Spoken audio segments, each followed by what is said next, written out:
Hey, all right, everybody, how's it going? Now then, a bit of bad news again. I did a video last month where I said that the electric car sales in the UK are down a little bit in the month of November 2023, and in December 2023 the numbers are down again. They're sort of in the minus percentage. Now, I'll try and go through what I think, personally, in my head, my opinion, what's going on. It's not gonna be a doom and gloom. if you go and look at all the headlines, it's like, oh, sales have plateaued, it's the end, oh, and all that. It's not as bad as it all seems, okay? So you over there, I can see you, calm down, it's not that bad, all right? But it's not good news. It isn't good news, so I can't sugarcoat it. I can't put sprinkles on it. It's not good news. It is bad news, but it's not awful news, if that makes any sense. Does that make any sense? I don't know. Anyway, so I got my tablet in front of me here, so I'll try and go through some of the figures. There is one thing that was a little bit worrying that I'll talk about as well. I say worrying. It's not worrying. It's just it's a change of trends, if you know what I mean. And that's the worrying thing about it. So let's dive into the numbers. Let's have a quick look and tell you why I think things are going a bit sideways, a bit pear-shaped, a bit woohoo, all them sorts of things. So let's have a look. Now, I'll try and put the numbers, when I'm talking about them, I'll put them by here somewhere by the side of me, so we can all have a look together. And then you can tell me what you think in the comment section about if I'm talking nonsense, if I'm making sense, or if you've got some better idea of what's going on. You know, I don't know. Let's have a look at the numbers anyway. Let's have a look. So, on the tablet here, let's have a look now then. We have got... why is that done down here now? My tablet's decided to go a bit funny, but there we go. Right, I got it now, right, okay? So, the numbers for December 2023 are for BEVs, which is a battery electric vehicle, 27,841 vehicles sold in December. Last year, in 2022, in the same month, it was 42,285. Now, that's a change of minus 34.2%. Now, last year, November, December, I don't know if it was January, but it was an unusual year for BEVs. It went really high. It was a lot of stock coming in, sort of built up stock. It was a bit high, but this number, 27,000, is a bit low, if you're asking me. Now, the one thing missing from there is Model 3s, because we're waiting until January, February for new Model 3s to come in. I'll get to Tesla now in a minute, because it's good news for Tesla, maybe not so good news for other car brands. But if you look at the top there, at diesel sales, okay? Now, I'm showing you this because in my head, I'll tell you what I think in a minute. Diesel sales, even though they're incredibly low, really, really low diesel sales are, they've gone up by 22% from last year, okay? So they've gone from 4,006 to 4,891. Now, that sort of ties in with what I'm thinking in my head. Now, if you look at FEVs and HEVs, they're still up. They're still up 8.6% for a FEV and 11.5% for a HEV. So they're going up, okay?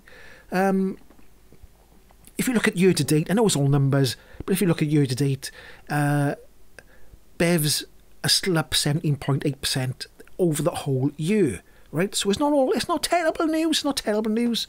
And if I look further down now, this is where I want to talk about the Tesla. The best-selling car in December 2023, not best-selling electric car, best-selling car was the Tesla Model Y. Now, I know they have big batches come in, and it does put them to the top spot, right? And you could argue that, but if you look over to the, in the right-hand side, Tesla Model Y, for the full year, it's in 5th place, which is, you know, it's fantastic. Look at the sales numbers, 35,899, which isn't that far off the top, is it?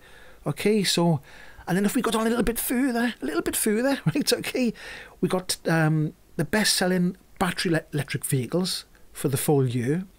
Tesla Model Y, right at the top. Tesla Model 3, that's dropped down a bit, probably because they haven't been selling them for a while, because everybody's waiting for the new Highland version, is it? The updated version. They're all waiting for that one.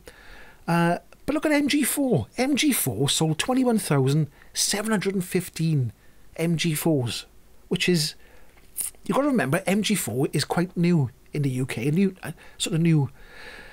everywhere, I suppose, isn't it? And they're doing fantastic. MG are doing really well in the UK, and you can see the full year MG5 and the MG, the SUV version, they're not in the top 10.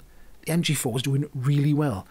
So why was I talking about the diesel going up and the BEVs going down? Well, hear me out. I may be wrong, but I think it's all down to the pricing on the charging infrastructure. All the high-powered EV chargers. I've been seeing a few videos where I think it's something like 90 pence per kilowatt or something. Kilowatt.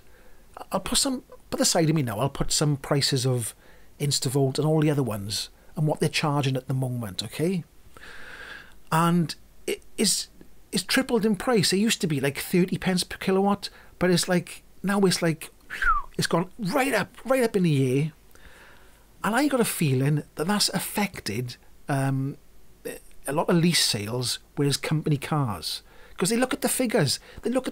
Now, I know you can say that if you've got home charging, and I think it's 60% of the UK population have some off-road parking, so they could charge at home, okay? It's incredibly cheap. It's absolutely super duper cheap if you can charge at home. And you have something like Octopus Energy, you have some sort of tariff that makes it cheap to charge overnight. And it's, even if you've got to do public charging now and again, it'll still be offset by the cheap charging you can do at home. But let's just say, for example, you're a company and you want all the company cars to be as economical as possible, and you're paying like fuel charge. You get your fuel is sort of in with the price of your company car. Okay, let's just hear me out. Okay, and so whatever petrol you use, you get a sort of a that's get paid in. You know what I mean, don't you? So it's the same as if you buy electric to charge electric car. Now, so all them companies, they're looking at the figures, and they're seeing that public charging, it's gone sky high. Okay, and that changes the figures for the overall price, doesn't it? Because it's all well and good saying that electric cars, they're a little bit more expensive than the petrol counterparts, but if the charging is cheap, then and the servicing is cheaper, etc., then it brings the prices down. But if you've got a company where it's out and about all the time and it's got to rely on public charging, the figures change, right? So that takes it in a different direction, which means overall it's going to cost more. Not everybody's worried about green credential. I can't say the word credentials. Not everybody's worried about that. They're worried about overall cost for the company. Okay, and that's why I think some of the diesel sales have gone up, and electric sales are going down, because it's all to do with the charging infrastructure. And look, this is another thing. People don't mind waiting to charge the car if it's going to be cheaper than petrol or diesel. But if it's more expensive than petrol and diesel, then that's like a needle in the back, isn't it? It's not very nice. You're waiting and you're paying more. And I think that is going to be a big problem going forward. I really do. I think that the price of charging is going to destroy the sales of electric cars. That's my opinion. You can agree with me below if you want to. But I think that's going to be one of the main sort of factors that's spoiling electric cars. I don't think it's electric cars themselves. They're fantastic. But the public charging something needs to be done. It can't be that that's going to be way more expensive than petrol or diesel, because it's not going to work. Anyway, that's my waffle for today. Like I said, if you think I'm wrong, put it in the comment section. If you think I'm right, tell me I'm right. Anyway, like, subscribe, and I'll catch you in the next one. Hoo-hoo-hoi! You should have bought a Tesla.